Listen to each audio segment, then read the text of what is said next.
Okay, yeah. So my name is Corinna Breitinger. I'm from the University of Göttingen, and I'm a PhD student also at the University of Konstanz, and we just moved from Wuppertal. So I'm going to present our paper, which is titled Recommending Research Papers to Chemists, a Specialized Interface for Chemical Entity Exploration. And this is a problem that hasn't been tackled yet in the domain of research paper recommender systems. So first, I'll give you an overview of the problem and my motivation for this topic, and then I will give a background and related work on what we previously did and how this late-breaking results paper integrates into the previous work that our group did, and then I will present the system that we describe in our paper, which I call ChemVis, because it visualizes the chemical entities inside research publications, and discuss the system architecture and provide an outlook. So briefly, the problem or motivation for this research was that literature search and recommendation systems currently account for a lot of the semantic content within a publication, but mainly they focus on textual similarity, so keyword-based similarity,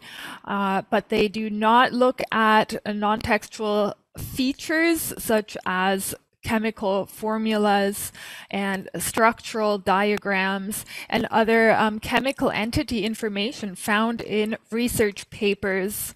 So this is really relevant for chemists who are looking to discover related work in their field.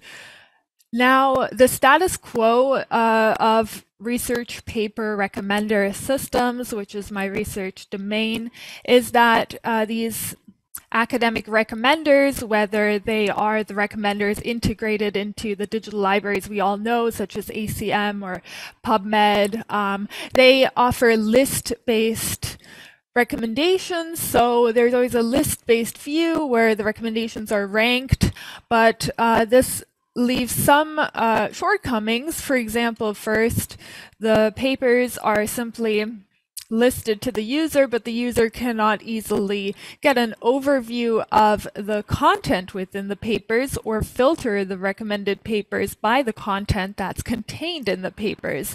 So there's no discovery or interface or exploration mechanism by which researchers could now filter the recommendation list according to their information needs. Because especially in the STEM fields, the research papers contain a lot of non-textual features. For example, as the paper's title suggests, chemical formulas, but also mathematical formulas, citations, so citation similarity among research papers, and these features are not being considered if a researcher is interested in finding those. So this is one shortcoming of the list-based view, and another shortcoming that ties in with the first is that the user doesn't have full control over how they want to interact with the recommendations. So there's simply a list, and they cannot then set relevance thresholds, which would be different from domain to domain, depending on if they're looking at mathematical publications or chemistry publications. The types of features they want to find would differ. So if they have a source document, which would be the document they want to receive recommendations for, if there's particular features in that source document, they may want to say, I'm looking for these and these features which I would like to get recommendations for other similar publications. So this is not supported right now in this kind of a traditional list-based view. And that brings us to research papers in chemistry in particular, which is the focus of this late-breaking paper. And here we have the problem that chemical entity names such as morphine, they have a lot of synonyms as well. So some papers might use the term morphium, others roxanol or infomorph. So these are the generic names or the names of from the pharmaceutical industry. So they all mean the same thing, but these different entity names are not being resolved currently within the research literature. So a lot of those names will not be familiar to you, or maybe even a researcher looking at a publication. When they say they used morphine, they may not recognize it immediately if they use a different name for it. There are even these alphanumeric codes, such as like here here 5R, 6S, 9R, which also symbolize the same chemical compound. So this is a problem in chemistry, and there's a really neat chemical database for chemical compounds, PubChem. PubChem is an open access database, constantly growing, contains 111 million chemical compounds. And so here chemists go to find this information, to brush up their knowledge on a compound, to find specific, like the interaction data or chemical properties and physical properties or safety properties of a compound. So in addition to this issue that researchers in chemistry face, there's also a host of information in chemical papers in the form of structural diagrams. You've probably seen these before in college or high school, and they look like this. And there's a lot of valuable information in pictorial form, which researchers are not easily exposed to, or easily, they cannot find this information currently using recommender systems. So this brings me to related work. So before tackling the chemistry features, the chemistry visualization in research papers, in prior work, I've worked on other non-textual features contained in academic literature. So here's just a brief overview. As I mentioned before, content-based recommender systems to recommend academic literature really focus on text-based similarity, so keyword-based similarity and semantic equivalence of terms. But then there's also figure similarity. So for this, we need to first identify and extract the figures from the full text of research papers in general, and then analyze the similarity within them. Then there's citation analysis, just citation-based measures to assess the similarity between publications. And lastly, mathematical formula similarity is another prior research topic in our group where I've published papers on these specific topics shown here. Which I just wanted to mention because the prototype I'm going to present integrates similarity measures from these different research fields. And in my late-breaking paper, I now also integrated the chemical formula similarity. So I just wanted to mention that, in a prior JCDL publication specified the similarity measures that were implemented, but that's outside of the scope of this talk. So before we move on, how did I extract chemical features, formulas, names from full text of papers? There's a nice overview of existing tools, and these tools are they were developed by the molecular engineering group at the University of Cambridge, and they're really useful if anyone else here maybe is interested in working with chemical data in research literature or patents or theses. If you want to extract this chemical information, which is really semantically valuable, then these are the tools I identified. And so I'm going to focus on Chem Data Extractor, which is the tool I use, because with this one we can extract chemical entity names from the full text of research papers, and also it resolves chemical names, so the ambiguity can be resolved, and abbreviations as well as identifiers within the full text of papers.